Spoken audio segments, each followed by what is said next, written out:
Handa raw tumistigo si Zaldico sakaling matuloy ang impeachment laban kay Pangulong Bongbong Marcos. Ayon yan kay dating Congressman Mike Defensor na naniniwalang may humaharang sa kanilang reklamo. Nasa frontline ng balitang yan, si Marian Enriquez.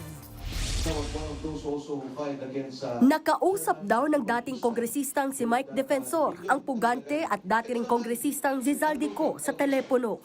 Nang malaman daw ni Ko na naghain sila ng impeachment complaint laban kay Pangulong Bongbong Marcos, nagpahayag umano ang dating kongresista na gusto niyang tumestigo laban sa Pangulo.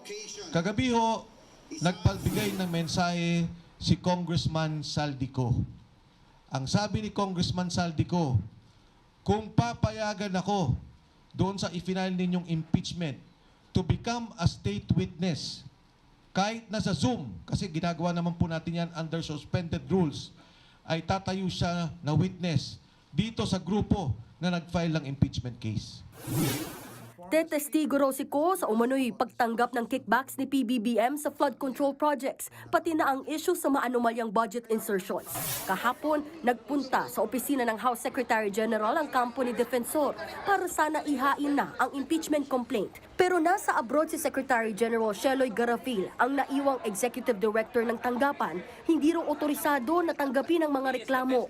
Dagdag pa niya, hinaharang umano ni Garafil pati ni na Pangulong Bongbong Marcos at House Speaker Bogie D ang mga bagong impeachment complaint.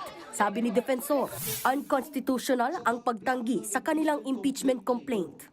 Ayaw nilang pakinggan at ayaw nilang sagutin yung hinain ng taong bayan. Why did you block us all of a sudden? For a ministerial procedure. It is not only that they are not authorized, but they are rejecting our submission.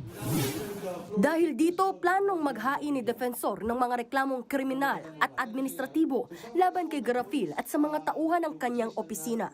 Ayon kay Defensor, pinag-iisipan pa nila kung babalik pa sila sa Lunes para muling ihain ang reklamo. Hindi rin tinanggap ng opisina ng SecGen ang impeachment complaint na inihain ng Grupong Bayan at Makabayan kahapon, pero nag-iwan sila ng kopya sa tanggapan. Ayon naman kay House Committee on Justice Chairperson at Batangas Representative Jervy Luistro, handa silang tanggapin ang mga reklamo oras na i-refer ito sa kanila ng plenaryo. For as long as the Supreme Court has no decision yet, we will continue proceeding with the impeachment process as provided under the Constitution and under the rules. Nagbabalita mula sa Frontline, Marian Enriquez, News 5. Mga kapatid, Cheryl Cosing po. Maging maalam at may pakialam sa mga napapanahong issue at headlines. Mag-follow at mag-subscribe na sa social media pages ng News 5.